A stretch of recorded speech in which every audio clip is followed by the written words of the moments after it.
Thank you so much to all my subscribers first of all.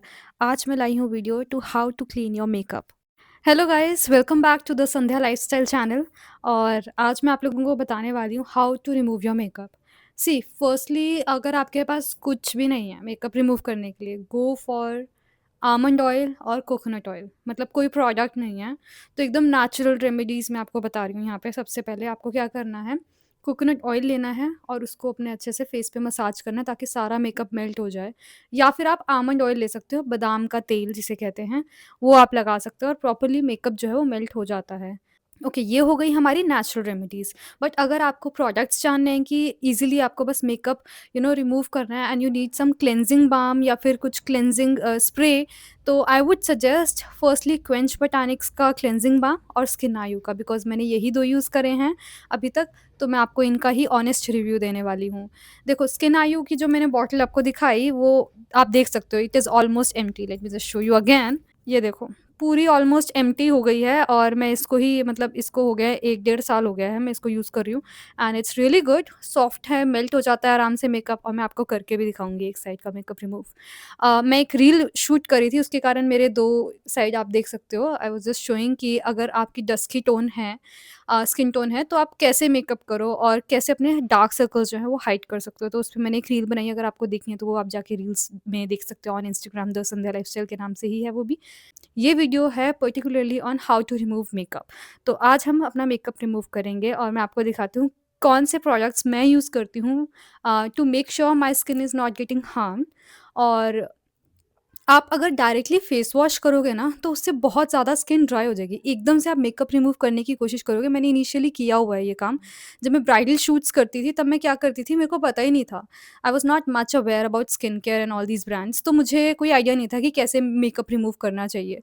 तो हम लोग क्या करते थे, सीधा ही डायरेक्ट गए पानी में जाके मुँह धो लिया, ठीक है? और इतनी बार फेस वॉश करना पड़ता था बिकॉज़ मेकअप जो है हम सेटिंग स्प्रे से स्प्रे पूरा फिक्स करते हैं, फिक्सर स्प्रे यूज़ करते हैं और उसके कारण पूरा एकदम पुट्टी ही कह लो लगी होती है फेस पे। तो उस चीज़ को ध्यान में रखते हुए इट्स वेरी इंपॉर्टेंट कि हम लोग मेकअप को पहले मेल्ट करें, ठीक है? और उसके बाद अपना फेस वॉश करें। नॉट नेसेसरी, और कुछ लोग एक और काम करते हैं, जैसे मेरे रिलेटिव में ही, मैं नाम नहीं लूँगी, बट किसी ने क्या किया, क्लेंजिंग बाम यूज़ किया या फिर वाइप किया and they are just sleeping. नहीं भाई, ऐसे नहीं करना है। मेकअप रिमूव किया है, उसके बाद फेस वॉश या फेस क्लेंज़र जो होता है वो यूज़ करना बहुत ज़रूरी है। उसके बिना आप ऐसे नहीं सो सकते बिकॉज़ पोर्स में तो रह गया ना थोड़ा बहुत मेकअप, तो उसको भी रिमूव करना ज़रूरी है।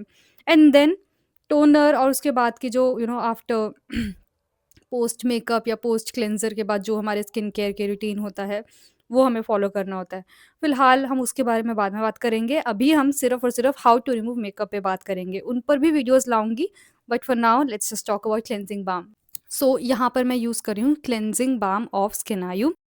वैसे ये क्रीम बेस्ड है, बट जैसे ही आप इसको स्किन पे लगाओगे यू कैन जस्ट सी एकदम ही मेल्ट हो जाता है, जैसे कि ऑयल हो। एंड ऑब्वियसली ये भी जो क्लेंजिंग बाम्स होते हैं, ये सब भी ऑयल से ही बने हैं, तो अगर आपके पास ये नहीं है you need not to worry. और मैं यहाँ पे कोई भी प्रोडक्ट प्रमोट करने के लिए नहीं आई हूँ, आपको ऑनेस्ट रिव्यू दे रही हूँ। अगर आपको पसंद है प्रोडक्ट, अगर आपको पसंद आया यहाँ से, तो यू कैन बाय दिस। अगर नहीं तो you can just go for almond oil या फिर कोकोनट ऑयल, जैसा कि मैंने चलो एक कॉशन बताया। टिप दे देती हूँ, एक्ने प्रोन स्किन वालों प्लीज़ सुन लो। ये आपको ज़्यादा देर तक नहीं रखना है और हो सके तो गर्म पानी से इसके बाद फेस वॉश करना है। ओके, इस साइड मैंने स्किन आयु का यूज़ किया। अब मैं इस साइड आपको दूसरा जो है बाम मैं वो दिखाती हूँ आपको यूज़ करके। इससे पहले बहुत सारे लोग प्राइस पूछे, मैंने पहले ही बता दिया है, वीडियो में दिखा दिया है, इट इज़ ऑफ 699। और ये आपका कम से कम 1 डेढ़ साल चल जाएगा अगर आप बहुत रेयरली मेकअप करते हो। अगर आप ज़्यादा मेकअप करते हो तो 1 साल चल जाएगा, मतलब चल जाएगा अच्छा खासा। I personally feel it's worth buying because अगर आप मेकअप पसंद करते हो तो ऑब्वियसली मेकअप करोगे तो रिमूव तो करना ही है उसको एक ना एक टाइम के बाद। एंड कैन यू सी, बस इतनी सी क्वांटिटी ही इनफ है और ये बहुत ही अच्छे से रिमूव हो जाएगा। अभी आप देखते रहो। पता है, कुछ प्रोडक्ट्स ना, एज एन इन्फ्लुएंसर बता रही हूँ, ऐसे होते हैं जिनको दिल से मन करता है कि लोगों को बताऊं। तो अब मैं वैसी वीडियोस लाने वाली हूँ। अभी तक मैंने बहुत सारे ब्रांड्स के साथ शूट किया, आपने देख लिया मेरा इंस्टाग्राम प्रोफाइल। पता है, मुझे ऐसा लगता है विंटर्स में क्लेंजिंग माम यूज़ करना बहुत ज़्यादा ज़रूरी है बिकॉज बहुत ज़्यादा ड्राई होती है हमारी विंटर्स में स्किन, और ड्राई और फ्लेकी हो जाती है, दैट राइट। तो जो क्लेंजिंग माम है उनमें कुछ नेचुरल इंग्रेडिएंट्स ऐसे होते हैं लाइक जोजोबा ऑयल और कोकोनट ऑयल या फिर आमंड ऑयल, जिससे आपकी जो स्किन है वो हाइड्रेटेड रहती है और प्लम रहती है। आप कॉटन पैड भी यूज़ कर सकते हो या फिर आप वाइप्स यूज़ कर सकते हो। मैं वाइप यूज़ और कर रही सबसे हूँ और important cheese for oily skin वालों के लिए बताना भूल ही गई।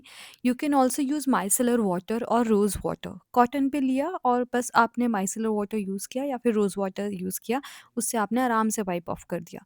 सी ये जो टिप है I feel is more appropriate अगर आप गर्मी में मेकअप रिमूव कर रहे हो। बट अगर सर्दियों में कर रहे हो तो आई फील कि ड्राइनेस बहुत ज़्यादा होती है स्किन पे, तो इट्स बेस्ट कि आप कोकोनट ऑयल या फिर आमंड ऑयल और यूज़ कैसे करो। यूज़ करना है, अगर माइसेलर वाटर यूज़ कर रहे हो या फिर रोज़ वाटर यूज़ कर रहे हो, you can use it either on cotton pad या फिर आप उसको थोड़ा डिप करो वाइप के साथ और उसके बाद आप रिमूव कर सकते हो। जितना मेकअप करने से पहले हम ध्यान रखते हैं ना अपनी स्किन का, उतना ही उसके बाद भी हमें ध्यान रखना चाहिए। बिकॉज़ अगर नहीं रखा ध्यान तो एक्ने हो सकते हैं आपको। मेकअप अगर हम नहीं रिमूव करते या फिर हम अगर ऐसे ही सो जाते हैं, it can lead to so many problems like skin rashes या फिर white heads, black heads. It can also lead to acne या फिर क्लॉग्ड और पोर्स। यही नहीं, अगर आपने लेंसेज लगाए हैं और अगर नहीं भी लगाए हैं, तब भी आपको आई रिलेटेड इरिटेशन हो सकती है या फिर प्रॉब्लम्स हो सकती हैं। The way you know what I do with these kind of wipes, इनको मैं धो के ना सब चीज़ें साफ़ कर देती हूँ जहाँ पे भी डस्ट होती है। Okay, now I will use cleanser because makeup हमने यहाँ पे रिमूव कर दिया है through cleansing balm, but face wash करना भी ज़रूरी है। ऐसे ही मत सो जाना guys please. Wipe is okay but you have to wash your face. मैं यहाँ पर यूज़ कर रही हूँ डॉट एंड की का फेस वॉश, जो कि है 249 रुपीज़ का। विंटर्स में डॉट एंड की का ये फेस वॉश मुझे इसलिए पसंद है बिकॉज़ ये बहुत जेंटल है ऑन योर स्किन और आप इसको यूज़ कर सकते हो। और अगर आपके पास कोई भी और क्लेंज़र है, you can use that also, that's okay. अगर आपकी स्किन सेंसिटिव है या फिर मेरी जैसी स्किन है लाइक कॉम्बिनेशन स्किन, तो आप ये यूज़ कर सकते हो, दैट्स ओके। ये क्लेंज़र ना जेल बेस्ड है और सबसे अच्छी बात ये है कि ज़्यादा फ़ोम नहीं क्रिएट होता है और ड्राइनेस भी नहीं होती है अगर आप इसको यूज़ करते हो रेगुलर बेसिस पे भी। विंटर में यूजुअली अगर हम फेस वॉश यूज़ करते हैं तो पोस्ट ड्राइनेस होती है ना, वो नहीं बस होती। अब हमें अपना यूज़ करना है favourite moisturizer and that's it, you are done. अगर आपको आगे के स्टेप्स भी जानने हैं तो स्टे ट्यून्ड, क्योंकि मैं बहुत सारे लॉन्ग वीडियोज़ लाने वाली हूँ। मुझे ना पर्सनली फ्रेग्रेंस वाली चीज़ें फेस पर लगाना पसंद नहीं है, इसीलिए मैं प्लम का ये मॉइस्चराइज़र बहुत ज़्यादा पसंद करती हूँ। सच्ची में जैसा ये ब्रांड बोलता है वैसा ये करता है, मतलब ज़्यादा चिप-चिप नहीं होता है अगर आप इसको लगाते हो तो। बाकी आप कोई भी अपना फेवरेट मॉइस्चराइज़र लगा सकते हो, अगर वो भी नहीं है तो एलोवेरा जेल लगाओ बस, और कुछ लगाने की ज़रूरत नहीं है।